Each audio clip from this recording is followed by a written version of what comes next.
never co-sign on funding a police department that continues to brutalize us. And I will never stop saying, not only do we need to disinvest in police, but we need to completely dismantle the Minneapolis Police Department. What happens when two U.S. senators finally say what millions of Americans have been thinking about Ilhan Omar and the Squad? Today, Rand Paul and John Kennedy dropped the kind of truth that Washington hates, and America deserves to hear. Hit that like button, subscribe, and let's get into it. I'm in a town where we have a lot of people who are refugees who have come, some from Somalia, some from Bosnia. I've never heard one of them say that America's a terrible place or be unappreciative of our country. Most of them are thankful. I've met people who have come here from behind the Iron Curtain that got away from communism. They're some of the best Americans we have because they really appreciate how great our country is. And then I hear Representative Omar say, "Oh, America's a terrible place. I thought there'd be justice, and there's no justice here." And it's like, well, she came here and we fed her, we clothed her, she got welfare, she got school, she got health care, and then lo and behold, she has the honor of actually winning a seat in Congress, and she says we're a terrible country. I think that's about as ungrateful as you can get. And so while I'm not saying we forcibly send her anywhere, I'm willing to contribute to buy her a ticket to go visit Somalia. And I think she could look and maybe learn a little bit about the disaster that is Somalia, that has no capitalism, has no God-given rights guaranteed in a constitution, and has about 7 different tribes that have been fighting each other for the last 40 years. And then maybe after she's visited Somalia for a while, she might come back and appreciate America more. There are a lot more important issues in front of the United States Congress and the American people than who tweets what to whom. So let me say it one more time. I thought in the president's original tweet, I thought it was a poor choice of words. I think I know what the president meant, and he clarified later and said, look, if you're not happy in America, leave. Just leave. And I agree with that. But his original articulation of that concept, in my opinion, fell short of the mark. Number two, frankly, I don't know why the president felt the need to tweet on this subject at all. You know, when you argue with a fool, you just prove there are two.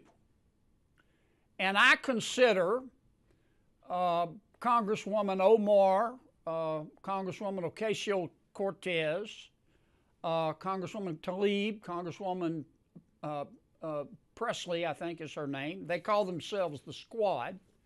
I consider them to be fools. They hate America. They think America was wicked in its origins, and it's even more wicked today. They ought to be thanking America instead of calling America evil and wicked and racist. But this is America, and they have the right to their opinion. But I don't like to see the president even dignify their point of view. Besides that, I think that the Squad, as they call themselves, they are destroying the Democratic Party. You know, when your opponent is screwing up, don't interrupt him. Let him go.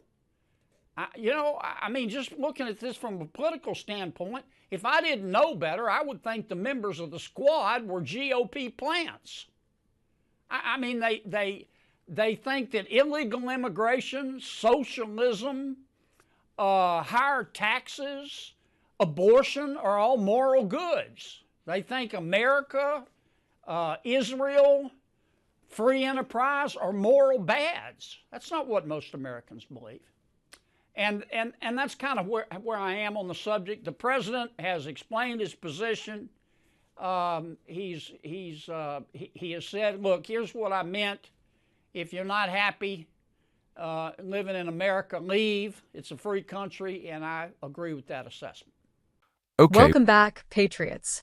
Today we're reacting to something long overdue. 2 clips that cut through the usual DC noise and hit the heart of what many Americans have been feeling for years.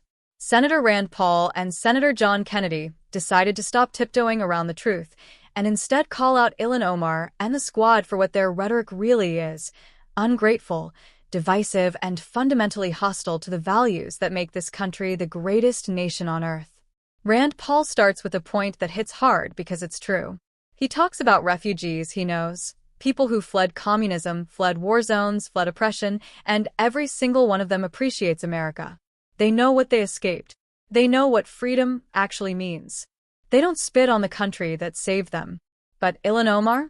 Somehow she comes to this nation, receives safety, welfare, education, opportunity, and the rare honor of being elected to Congress, and still calls America a terrible place. Paul isn't being cruel. He's giving a reality check. If Somalia is the better model, go look at it. Go see what life without constitutional rights and capitalism really looks like. That's not a threat. That's the truth. Then we have Senator John Kennedy, a man who delivers facts like a hammer wrapped in velvet. And he doesn't hold back. He calls the Squad exactly what they've shown themselves to be. Not reformers, not visionaries, but people who tear down America at every turn, calling it wicked, racist, evil, broken beyond repair. And Kennedy's right. Why even give that kind of rhetoric the dignity of a response? When you argue with a fool, you just create two. Kennedy also points out the political disaster the Squad has created for their own party. Open borders, socialism, higher taxes, abortion on demand. These are not mainstream American values.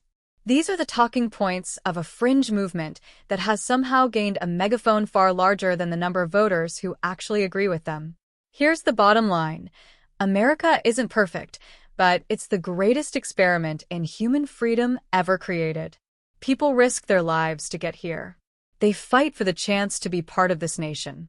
So when elected officials, people blessed with opportunity most of the world could only dream of, use their platform to insult the country that gave them everything, they're not being bold. They're being ungrateful. And millions of Americans are tired of it. If the Squad thinks America is irredeemable, oppressive, and evil, they are free to leave. That's not hate. That's honesty. And it's about time someone said it as plainly as Rand Paul and John Kennedy did. Let me know what you think in the comments. Should Ilhan Omar take Rand Paul up on that ticket offer?